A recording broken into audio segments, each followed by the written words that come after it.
উত্তরপাড়া বিধানসভার ST OBC সেলের যিনি সভাপতি আছেন খোকন মণ্ডল, তিনি আবার উত্তরপাড়া কোত্তং পৌরসভার ভাইস চেয়ারম্যান। আমরা আজ কথা বলবো ভোটের শেষ লগ্নে যে প্রচার চলছে, প্রচার কেমন চলছে, কি বৃত্তান্ত। দাদা কি বলবেন, ভোটের শেষ লগ্নে এসে গেছেন? একদম আমরা পুরোপুরি প্রস্তুত। আমাদের তৃণমূল মহিলা কংগ্রেস, আমাদের এসসি এসটি ওবিসি সেল, ছাত্র যুব সব আমরা প্রস্তুত। আজকে আমাদের একটা 3:30 থেকে বর্ণাঢ্য র্যালি আছে। শেষ লগ্নের প্রচারে আমরা মানুষকে এটাই বার্তা দেবো যে আমাদের সকলের প্রিয় প্রার্থী কল্যাণ বন্দ্যোপাধ্যায়কে আবার চতুর্থবারের জন্য উজাড় করে আশীর্বাদ করবেন।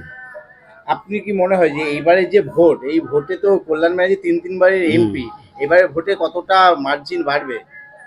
এবারে মোটামুটি আমরা যা দেখছি 1.5 লক্ষর ওপরে মার্জিন বাড়বে। কারণ মানুষের যা রায় দেখছি, মানুষের যা মোটিভ আছে, আবার উজাড় করে আশীর্বাদ করবেন।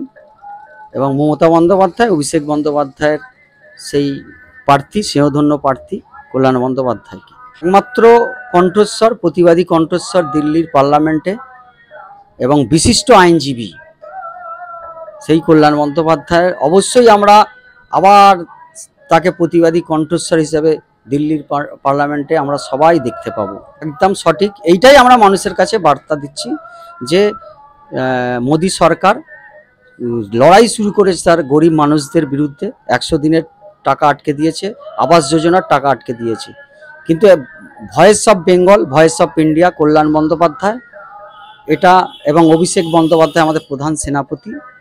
মোদি উৎখাত হয়ে যাবে এইবারে নির্বাচনে, তারা হয়তো 150টা সিট পেতে পারে। দীপশিতা ধর, সে তো বালিতে আমাদের তৃণমূল কংগ্রেসের যে বিধানসভায় দাঁড়িয়েছিল রানা চ্যাটার্জি, ডক্টর রানা চ্যাটার্জি, ওনার কাছে হেরে গেছে। তারপরে হচ্ছে কবির শঙ্কর বোস, উনিও বিধানসভা শ্রীরামপুরে হেরে গেছে। তো এরা তো মানুষ তো এদেরকে প্রত্যাখ্যান, বিসর্জন করে দিয়েছে। আর নতুন করে তো এদেরকে আর মানুষ আশীর্বাদ করবে না।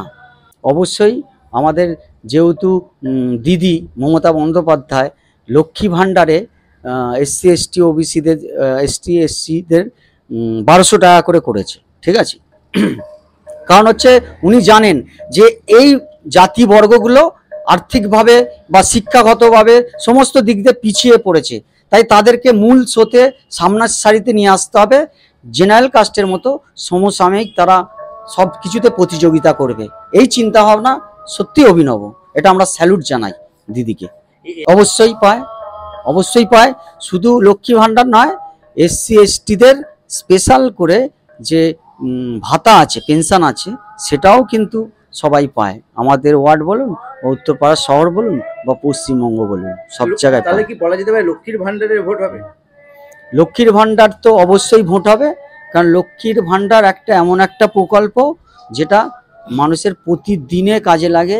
সেই আর্থিক সহযোগিতা আজকে বিভিন্ন পরিবারের সংসারে সেই মহিলা স্বনির্ভর হয়ে নিজ দায়িত্বে সব কিছু সে প্রয়োজনীয় কিছু খরচ বহন করতে পারে লক্ষ্মী ভাণ্ডারে। ফার্স্ট একজনই হবে, একদম ওভার বাউন্ডারি মারবে কল্যাণ বন্দ্যোপাধ্যায়, বাকি মানুষ সবাইকে বর্জন করবে।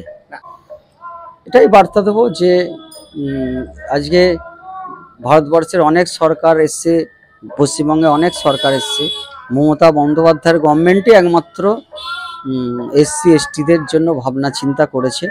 তারা যে পিছিয়ে পড়তো যদি না মমতা বন্দ্যোপাধ্যায় না আসতো।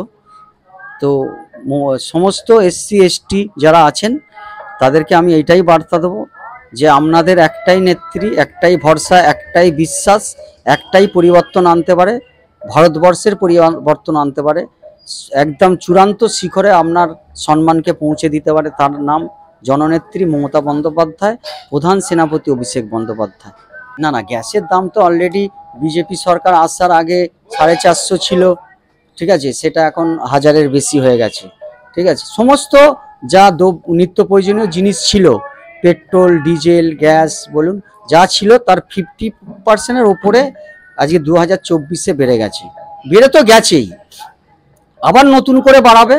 আর সারা পৃথিবীতে খবর নেবেন, এটা আমার বক্তব্য নয়, অনেক তো এখন সোশ্যাল মিডিয়া এসে গেছে, সোশ্যাল নিউজ এসে গেছে, হ্যাঁ মাধ্যম এসে গেছে, যে পরিসংখ্যান বলছে, সমীক্ষা বলছে সবচেয়ে বেশি আমাদের ভারতবর্ষে পেট্রোল ডিজেল গ্যাসের, পেট্রোল জাতীয় জিনিসের সবচেয়ে বেশি চুরি করছে মোদী সরকার।